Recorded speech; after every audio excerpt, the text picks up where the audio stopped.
In a quiet village surrounded by fields and forests lived an old farmer named Benjamin. He had little money, no family except his young son, and a strong, beautiful white bull. This bull wasn't just any animal, it was graceful, loyal, and known across the nearby villages. People admired the bull and offered big money to buy it. Even the village chief once offered him a small piece of land in exchange. But Benjamin always replied calmly, "This bull is not for sale. He's not property. He's part of my family." One morning, Benjamin woke up and found the bull missing. The stable door was wide open. People gathered around and began whispering, "We knew this would happen. He's poor. How could he protect such a valuable bull?"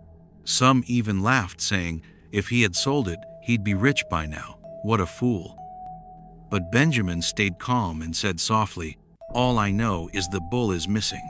That's the only truth for now. The rest, we'll see."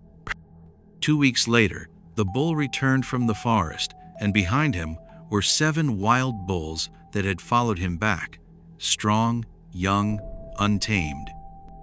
Now the villagers said, "Benjamin, you were right. Losing your bull was a blessing in disguise." Benjamin smiled gently and said, "All I know is more bulls came back.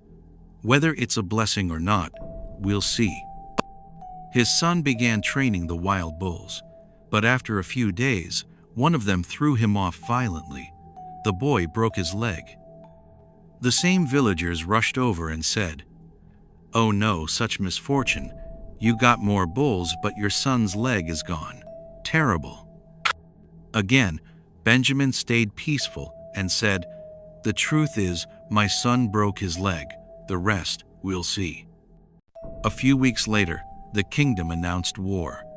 Every young man in the village was taken to fight except Benjamin's son, who stayed back because of his injury. Now the villagers came crying and said, "Benjamin, you were right again.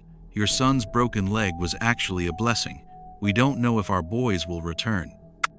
Benjamin looked at them and finally said, "Stop trying to judge every moment. You see one part of the story and call it good or bad. But life is like a book, you can't understand it from just one line. Stay in the moment. Take care of your actions and your thoughts, not your fears.